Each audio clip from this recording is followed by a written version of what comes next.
What are we talking about? Practice? We're talking about practice, man. This is Uncleated with Garrett, Gibbs, and Jason Bishop. In my opinion, that sucked. We failed to make our coaching points and our points more compelling than their fat little girlfriend. Oh my God, did he really just say that?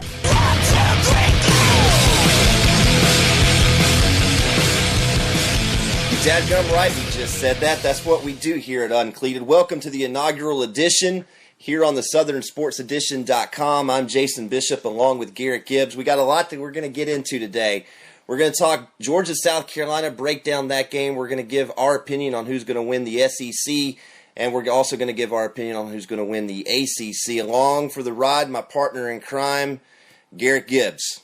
Hey guys, how y'all doing today? It was an interesting game yesterday between the South Carolina Gamecocks and the Georgia Bulldogs. Definitely turned out different than the experts expected, but they got a key win there in Athens, and they got the SEC schedule started off right with a win. Yeah, big win for Georgia. Their season, Garrett, was pretty much on the line. You know, second game of the year, a lot of folks are talking do or die, and Georgia stepped up to the plate. And you know, I'll be honest, I didn't give them a shot. I didn't really think they were going to win that game. Not the way they played against Clemson, especially defensively. I still think that despite the win and how big it was, that the defense is an issue. You know, they still gave up 31 points. I agree, Jason. I looked at the stats on the game, and Georgia had another productive week like they did against Clemson. They had 540 yards of offense, and ended up winning. But they committed a lot less penalties than they did last week. Didn't cost them but 16 yards. And looks like Murray finally produced like we've all been waiting to see him do. As a 4-year starter, that's the kind of numbers you have to put up. He threw for 309 for 4 TDs and no interceptions, and had no fumbles, no turnovers in the game. How about that? What a surprise. You know, that's the thing. You look at Murray's stats from the Clemson game, and they weren't bad.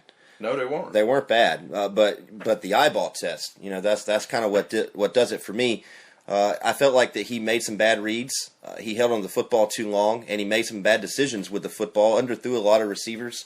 And I didn't see that against South Carolina. I mean, he was spot on every time he needed to make a critical third down pass. He did it, and of course he got a lot of help from Todd Gurley as well. He did. I mean, Gurley had 134 on 30 carries with a touchdown, and I think the biggest surprise of the game, to me, along with everybody else, was all eyes were on Jadeveon Clowney and what he was going to do. And he was rather ineffective. There was a couple of times where he took himself out of plays, and Georgia made him pay for it. And I was glad to see that. Yeah, you say rather ineffective. I agree with you. I felt like his impact was minimal just watching the game. Here's an interesting statistic, though. Jadeveon Clowney did not play 17 downs in against Georgia. 17 downs, he was on the sideline. Georgia, in those 17 downs, averaged 2.8 yards. Now, the 59 plays that Jadeveon was on the field, Georgia averaged 8.3 yards. Wow. What an impact, huh? Yeah, I mean, but to me, that seems inverse the way it should be. You would have thought that Georgia would have done a lot better with Clowney off the field rather than on. But you look at the difference, 8.3 yards with Clowney on the field and 2.8 with Clowney off. And here's something else, 10-plus yard plays. Georgia had 17 10-plus yard plays with Clowney on the field and only 2 with him on the sideline. Wow. Yeah, and a lot of that, Jason, don't forget that their starting left tackle, Gates, he went down with a right ankle sprain, about in the third quarter sometime. And so I just feel like all in all he was ineffective. He was not the presence on the field that we've seen so many times in the last two seasons. And I just feel like Georgia made him pay for it. And Georgia really, they came alive. I still think the defense is suspect. They gave up 454 yards. The rushing stat is what really stands out to me. They gave up almost 230 in the air, but they gave up 226 yards rushing. And I believe going forward that if Georgia does not have games like this where they score 40 points a game, I think they're going to struggle against the upper echelon of the SEC, because they still have LSU and Florida, even though Florida struggled big time yesterday against Miami. But they still have a LSU and possibly an Alabama or an A&M in the championship game if they get there. Right. You know, what's interesting is Mike Davis by himself, you were mentioning the yard totals for South Carolina rushing the football.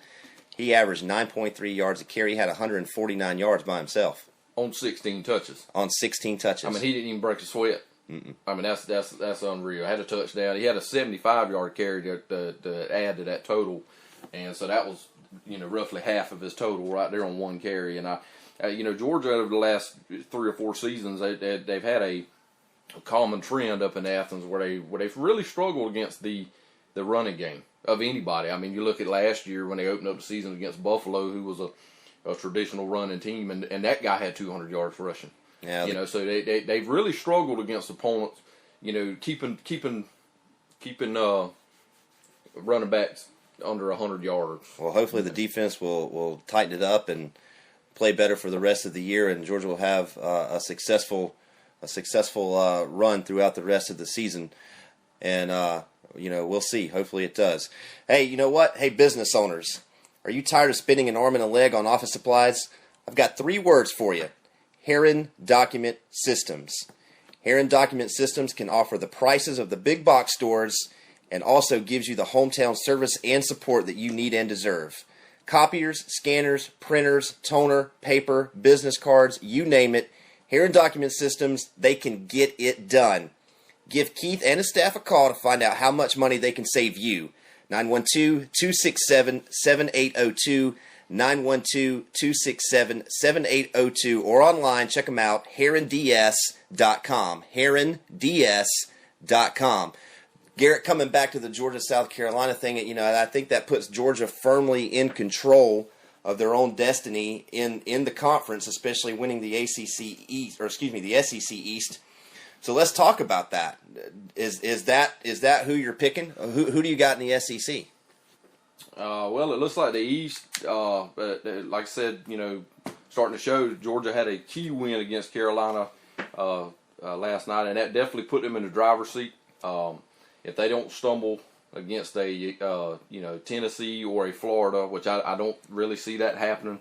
Anything can happen on any given Saturday, but I look for Georgia to clearly be in control of their own destiny. I look for them to get big wins against the Tennessee and Florida and end up in the championship game at the end of the year. I think this was the defining game of the East schedule right here. Yeah, I think those are the 2 premier teams in the division, and I certainly think that you're right. As far one of those 2 teams likely is going to win the division and go on and represent the division in the SEC championship game. I was sitting there today, and I was looking at everyone's schedule and thinking about who are looking at their schedule, who can they beat, who are they going to lose to, and so just coming back to the East really quick. Conference records. Now, this isn't their overall records, non-conference and conference, just conference records. This is the way I see the season shaking out. I think at the bottom of the conference, poor Kentucky, 0-8. I don't see them winning a game. I don't either, and that's really. I think they're about 2 years away from really starting to contend in the East, because they had a very good recruiting class this year with Mark Stoops up there, and I think you're going to see them in a couple of years be in contention. I'm not going to go as far out as to say that they'll be in a championship game, but I do think that they'll win a couple of big games that people will not think that they'll win. So sure. I think they'll be contenders. Well, I think I don't think Mizzou's much better. In fact, I've only got them winning 1 conference game, and that's against Kentucky. Yep. So I see them going 1-7, and then that brings me to a couple of interesting teams right here in the middle of the pack: Tennessee and Vanderbilt. I've got them both going 3-5 in the conference. I can see them possibly going 4-4 if they pull out a game somewhere here and there, maybe even a winning record in the conference to get to 5-3. But realistically, I think I see both teams going 3-5. That brings me to the Florida Gators. Not impressive yesterday against Miami. I think they're going to lose to Georgia. I see them losing to South Carolina as well. And they also have a game which is a cross-scheduled game where they've got to take on the SEC, an SEC West opponent, and that SEC West opponent is LSU. I think they fall there too. 3 conference losses for the Gators. I agree. The way their defense looks a lot like they used to look. Florida has a pretty solid defense, but their offense can't move the ball, and they turn it over way too many times. I think they ended up with 5 turnovers yesterday against Miami, and you know, Miami's a team on the rebound, and I just think if any team turns it over 5 times, they're supposed to lose. I just feel like that the score did not show just how bad Florida beat themselves yesterday. Right, which brings me to, of course, what we talked about, the 2 premier teams in the division. I don't see South Carolina dropping another game. I think they're gonna end up 7-1, and I think that Georgia's going to, based on what they did against South Carolina, be able to outscore their opponents. So the scary thing is Georgia's defense is averaging right now, giving up 34.5 points a game, which means Georgia's got to score 35 a game to win. Exactly. I think they can do it based on what's left with their schedules. Still the tough game against LSU, but I've got Georgia going 8-0 in the conference, winning the conference, South Carolina falling to 7-1. Or, excuse me, winning the division, South Carolina falling to 7-1. Yeah, and I think that's going to be another big test. I didn't think about that earlier with LSU coming into town in 2 weeks. LSU's got a solid defense, and if Georgia's going to have to score 35 plus to beat them, because I feel like Mettenberger over in Baton Rouge has gotten better. He looked pretty solid yesterday. Of course, they haven't, they beat TCU, but it's TCU. I mean, I'm sorry, I'm not a bandwagon fan. And Mettenberger has definitely made solid improvements from last year. Yeah. Well, really quick, let's run down the SEC West. I've got Arkansas going winless. I don't think they're very good. I think Brett Bielema is going to do a good job there, but not this year. I see Auburn winning 1 conference game, going 1-7, and then getting back to that middle of the pack. I see Mississippi State and Ole Miss kind of going 4-4, possibly a 5-3 season for either one if they can pull out a game somewhere. We'll see. LSU at 6-2, Texas A&M at 7-1, Alabama at 7-1. I got Alabama losing to Texas A&M coming up, and I've got Texas A&M winning the West. Wow, that's an interesting pick there. I know it's next week they have that showdown over in College Station, and I actually have Alabama winning that game. I think they learned a lot from last year. It pretty much, I know it was Notre Dame, but they did neutralize Everett Golston, which I know he's not there anymore, but they neutralized that mobile quarterback in the national championship game. They pretty much rendered him ineffective, period. And I think they'll do the same thing to Manziel. That's definitely going to be the number 1 test for A&M all year. Yeah. All right. So you're picking Bama? I'm picking Alabama. Okay. Bama, Georgia. You got Georgia. Bama, Georgia. Who gets it done in the championship game? I'm still going to have to go with the Tide. I think their experience on defense, it seems like them guys over there, they just, until they prove me otherwise, I think they just reload. They don't rebuild. They haven't shown many signs of weaknesses. I know they've only played 1 game, but they pretty much, they had little over 200 yards of total offense in that game, and they won by 25. Okay. I'm taking A&M in Georgia, and I think that A&M is going to give Georgia all they want, with Johnny Manziel being that mobile-type quarterback that Georgia struggled with like they did against Taj Boyd and Clemson, but I like Georgia getting it done. So I'm picking Georgia to win the SEC. That is my pick over A&M. Garrett, you were talking about the Florida-Miami game earlier and how well Miami played. Let's jump over to the ACC and talk about who we think is going to get it done over there to win the ACC. I'm going to let you kind of start. Well, I think, after this weekend, we had Thursday night when you had Florida State go up to Pitt, and they had a very impressive win in my mind, in my opinion. The true freshman quarterback coming in, Jameis Winston, put on a one heck of a show. I believe he went 25 of 27 for 356 and 4 TDs. I don't see him play like that every single week, because I think Pitt's definitely not the best talent they're gonna come up against all year. But I got Florida State winning the Atlantic Division over Clemson. I think they're going to beat Clemson, and they're going to go into the championship game against Miami. And I think that Florida State gets it done at the end of the day. I just think they're a little too deep. I think they got Miami still has another year or two before they get to where they'll start threatening for a ACC championship.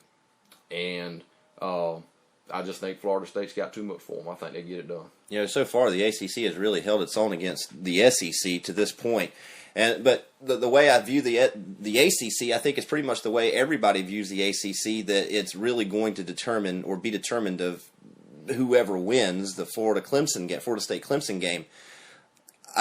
I agree with you. I think Miami, boy, they are on the upswing, and they did. They're young. They forced 5 turnovers from a senior veteran quarterback who allegedly knows what he's doing, and they made him look terrible.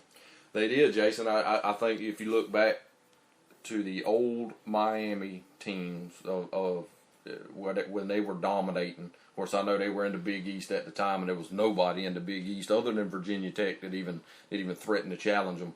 But their defense yesterday reminded me of the old Miami Hurricanes, and because they won on defense, they just killed people on defense. And I think you're starting to see a little bit of that with the Hurricanes, and I just think they're another year or two away from really getting back to that, because they're still really, really young. Yeah, even with everything that's kind of come down their way from the NCAA, exactly, they still look really good. You know what? I'm going to agree with you. I still don't think that Clemson is good enough defensively to beat Florida State, and I still think, like everyone else, it comes down to that game.